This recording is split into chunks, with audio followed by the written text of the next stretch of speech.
আলাপের আরম্ভ। অতীতের ভগ্নাবশেষ থেকে এবার ফিরে আসা যাক বর্তমানের নতুন সৃষ্টির ক্ষেত্রে। লাবণ্য পড়বার ঘরে অমিতকে বসিয়ে রেখে যোগমায়াকে খবর দিতে গেল। সে ঘরে অমিত বসল যেন পদ্মের মাঝখানটাতে ভ্রমরের মতো। চারিদিকে চায়, সকল জিনিস থেকেই কিসের ছোঁয়া লাগে। ওর মনটাকে দেয় উদাস করে।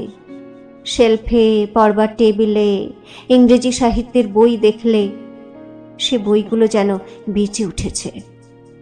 সব লাবণ্যর পড়া বই, তার আঙুলে পাতা উল্টানো, তার দিনরাত্রির ভাবনা লাগা, তার উৎসুক দৃষ্টির পথ চলা, তার অন্যমনস্ক দিনে কোলের উপর পড়ে থাকা বই।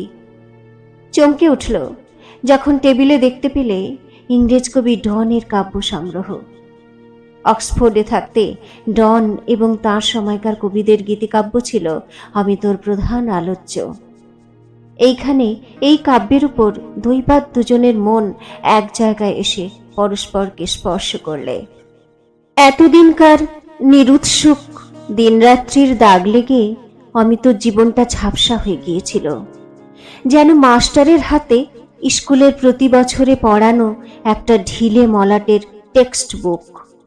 আগামী দিনটার জন্য কোনো কৌতূহল ছিল না। আর বর্তমান দিনটাকে পুরো মন দিয়ে অভ্যর্থনা করা ওর পক্ষে ছিল অনাবশ্যক। এখন সে এইমাত্র এসে পৌঁছল একটা নতুন গ্রহে। এখানে বস্তুর ভার কম, পা মাটি ছাড়িয়ে যেন উপর দিয়ে চলে, প্রতি মুহূর্তে ব্যগ্র হয়ে অভাবনীয়ের দিকে এগোতে থাকে। গায়ে হাওয়া লাগে আর সমস্ত শরীরটা যেন বাঁশি হয়ে উঠতে ইচ্ছে করে। আকাশের আলো রক্তের মধ্যে প্রবেশ করে, আর ওর অন্তরে অন্তরে যে উত্তেজনার সঞ্চার হয় সেটা গাছের সর্বাঙ্গ প্রবাহিত রসের মধ্যে ফুল ফোটাবার উত্তেজনার মতো। মনের উপর থেকে কতদিনের ধুলো পড়া পর্দা উঠে গেল। সামান্য জিনিসের থেকে ফুটে উঠছে অসামান্যতা। তাই যোগমায়া যখন ধীরে ধীরে ঘরে এসে প্রবেশ করলেন, সেই অতি সহজ ব্যাপারেও আজ অমিতকে বিস্ময় লাগে। সে মনে মনে বললে, আহা, এ তো আগমন নয়, এ যে আবির্ভাব। 40-এর কাছাকাছি তার বয়স, কিন্তু বয়সে তাকে শিথিল করেনি, কেবল তাকে গম্ভীর শুভ্রতা দিয়েছে। গৌরবর্ণ মুখ টস করছে, বৈধব্য রীতিতে চুল ছাঁটা, মাতৃভাবে পূর্ণ প্রসন্ন চোখ, হাসিটি স্নিগ্ধ। মোটা থান চাদরে মাথা বেষ্টন করে সমস্ত দেহ সংবৃত। পায়ে জুতো নেই, দুটি পা নির্মল সুন্দর। অমিত তার পায়ে হাত দিয়ে যখন প্রণাম করলে ওর শিরে শিরে যেন দেবীর প্রসাদের ধারা বয়ে গেল। প্রথম পরিচয়ের পর যোগমায়া বললেন, তোমার কাকা অমরেশ ছিলেন আমাদের জেলার সবচেয়ে বড় উকিল। একবার এক সর্বনেশে মকদ্দমায় আমরা ফতুর হতে বসেছিলাম, তিনি আমাদের বাঁচিয়ে দিয়েছেন। আমাকে ডাকতেন বউ দিদি বলে। অমিত বললে, আমি তার অযোগ্য ভাইপো। কাকা লোকসান বাঁচিয়েছেন, আমি লোকসান ঘটিয়েছি। আপনি ছিলেন তার লাভের বউ দিদি, আমার হবেন লোকসানের মাসিমা। যোগমায়া জিজ্ঞাসা করলেন, তোমার মা আছেন? অমিত বললেন, ছিলেন। মাসি থাকাও খুব উচিত ছিল। মাসির জন্যে ক্ষেত কেন বাবা? ভেবে দেখুন না, আর যদি ভাঙতুম মায়ের গাড়ি, বকুনির অন্ত থাকতো না। বলতেন এটা বাঁদরামি। গাড়িটা যদি মাসির হয়, তিনি আমার অপতুতা দেখে হাসেন, মনে মনে বলেন ছেলে মানুষই। যোগমায়া হেসে বললেন, তাহলে না হয় গাড়িখানা মাসিরই হলো।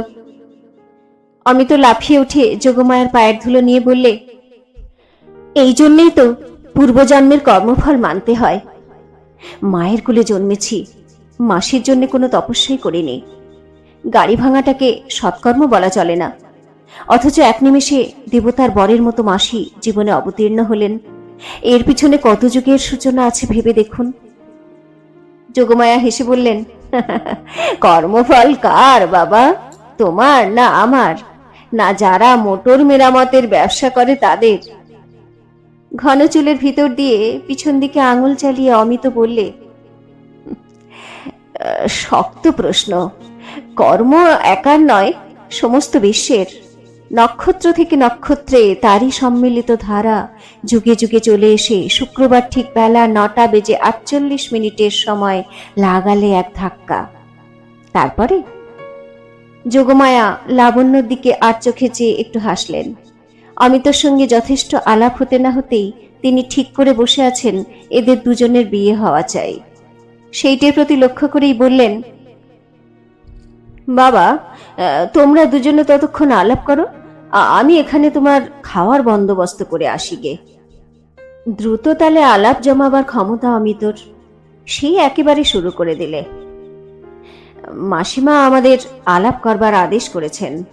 আলাপের আদিতে হলো নাম, প্রথমেই সেটা পাকা করে নেওয়া উচিত। আপনি আমার নাম জানেন তো?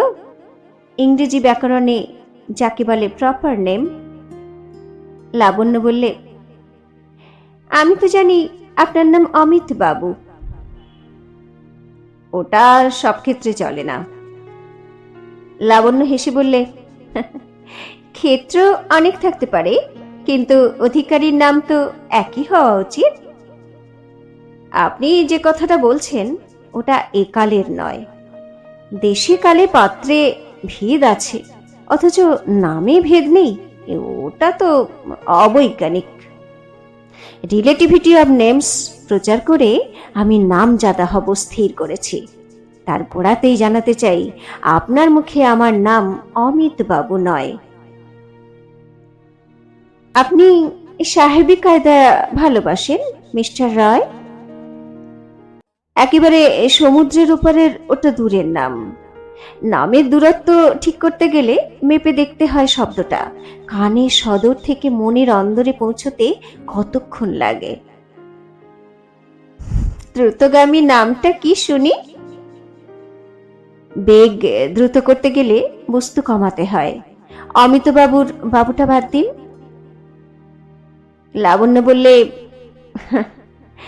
সহজ নয়, সময় লাগবে। সময়টা সকলের সমান লাগা উচিত নয়। এক ঘড়ি বলে কোনো পদার্থ নেই, ট্যাঙ্ক ঘড়ি আছে, ট্যাঙ্ক অনুসারে তার চাল। আইনস্টাইনের এই মত। লাবণ্য উঠে দাঁড়িয়ে বললে, আপনার কিন্তু স্নানের জল ঠান্ডা হয়ে আসছে। ঠান্ডা জল শিরোধার্য করে নেব, যদি আলাপটাকে আরো একটু সময় দেন। সময় আর নেই, কাজ আছে বলেই লাবণ্য চলে গেল। অমিত তখনই স্নান করতে গেল না। স্মিত হাস্য মিশ্রিত প্রত্যেক কথাটি লাবণ্যর ঠোঁট দুটির উপর কি রকম একটি চেহারা ধরে উঠছিল, বসে বসে সেইটি ও মনে করতে লাগলো। অমিত অনেক সুন্দরী মেয়ে দেখেছে, তাদের সৌন্দর্য পূর্ণিমা রাত্রির মতো উজ্জ্বল অথচ আচ্ছন্ন। লাবণ্য সৌন্দর্য সকালবেলার মতো, তাতে অস্পষ্টতার মোহ নেই, তার সমস্তটা বুদ্ধিতে পরিব্যাপ্ত। তাকে মেয়ে করে গড়বার সময় বিধাতা তার মধ্যে পুরুষের একটা ভাগ মিশিয়ে দিয়েছেন। তাকে দেখলেই বোঝা যায় তার মধ্যে কেবল বেদনার শক্তি নয়, সেই সঙ্গে আছে মননের শক্তি। এইটেতেই অমিতকে এত করে আকর্ষণ করেছে। অমিতর নিজের মধ্যে বুদ্ধি আছে, ক্ষমা নেই, বিচার আছে, ধৈর্য নেই। ও অনেক জেনেছে, শিখেছে, কিন্তু শান্তি পায়নি। লাবণ্যর মুখে ও এমন একটি শান্তির রূপ দেখেছিল, যে শান্তি হৃদয়ের তৃপ্তি থেকে নয়, যা ওর বিবেচনা শক্তির গভীরতায় অচঞ্চল।